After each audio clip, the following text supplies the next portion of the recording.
Assalamualaikum warahmatullahi wabarakatuh. Perkenalkan, nama saya Tri Wulandari Junitasari dari G23 Teknik Informatika dengan NIM 2355301202.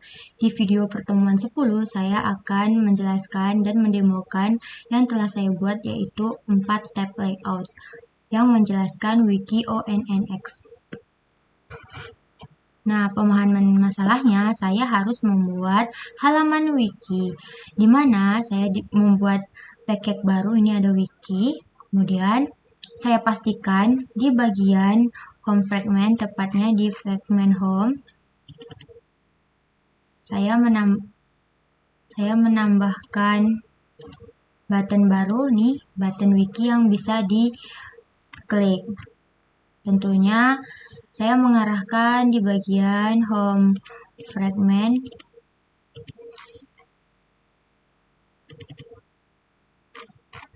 Itu dengan nama button wiki yang mengarahkan ke wiki activity. Nah, di sini wiki activity-nya terdapat ada tab 1, tab 2, tab 3, dan tab 4. Nah, ini sudah menggunakan binding. Kemudian saya juga menggunakan yang wiki pack adapter. Nah, disinilah kita akan membuat berapa tab yang akan kita buat. Nah, ini ada 4. Kemudian ini ada array ke 0 sampai array ke 3, else-nya itu yang wiki tab fragment. Nah, semua ini juga saya buat di sini. Ini hanya tampilan biasa, saya hanya menghapus yang tidak diperlukan. Nah, begitu juga di wiki tab 2, tab 3, dan tab 4. Di bagian XML-nya, ini saya membuat tampilan untuk yang fragment wiki tab 1. Ada kata-kata penjelasannya sesuai yang diminta, itu ada tab 2-nya juga, kemudian tab 3, dan tab 4. Nah, semua ini bisa di-scroll. Di praktikum itu hanya berpindah-pindah, geser-geser saja tabnya, namun di sini saya menambahkan yang ini, scroll view. Kemudian saya mendapatkan error ketika ini kan teksnya banyak banget. Terus kelihatan di bagian sininya, itu ini kan ada space. Dia awalnya tuh teks paling bawah itu ketutup sama yang navbar. Jadi saya tuh nambahinnya kayak gini tuh. Yang ada nih, dia tuh nambahinnya pakai ini. Nah, harusnya sih saya berpikir kalau nambahin ini bakalan ada spasi di bawah teks.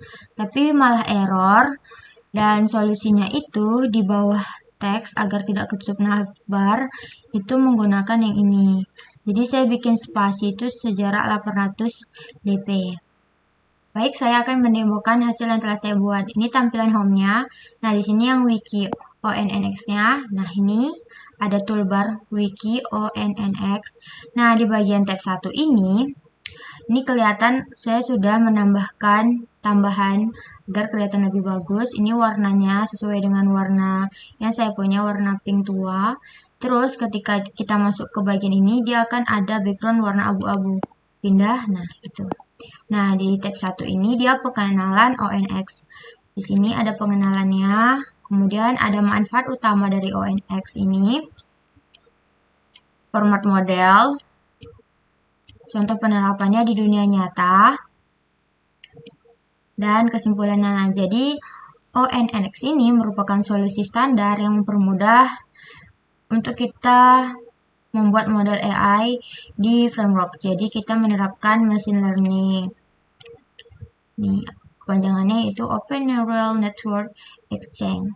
Kemudian ini kan sudah bisa scroll nih. Yang tab 2 itu berisi bagaimana model disimpan dalam format ONNX. Nah, di sini dijelaskan bahwa dia ada komponen utama di dalam filenya, terus juga ada proses penyimpannya itu. Modelnya itu dilatih menggunakan framework seperti PyTorch, TensorFlow, atau Scikit-learn dapat diekspor dengan format ONNX. Nah, ini ada contoh kode programnya. Keuntungan format ini itu dapat dijalankan di banyak perangkat. Terus juga ada compatible-nya dan berbagai framework. Ini ada validasi file ONS-nya itu menggunakan library.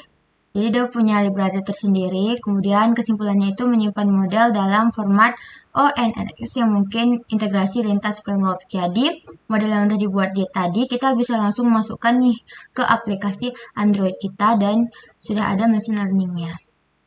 Kemudian di tab 3, konversi model dari framework ke format ONNX. Nah, di sini itu kan ada banyak cara nih, frameworknya ada 3 cara seperti ini.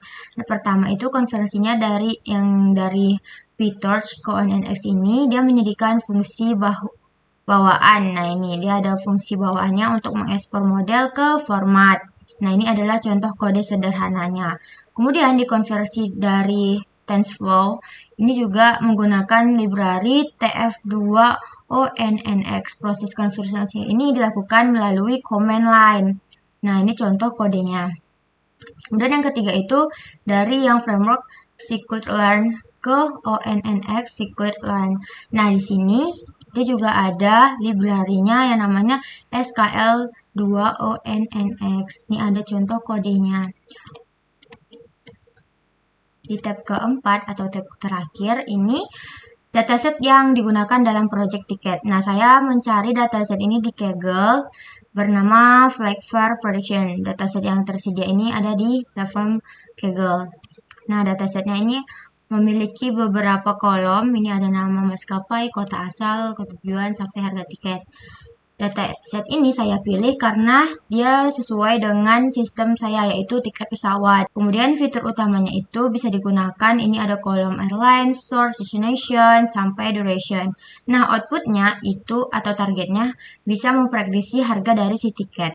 Cukup sekian video pertemuan 10 saya. Terima kasih. Wassalamualaikum warahmatullahi wabarakatuh.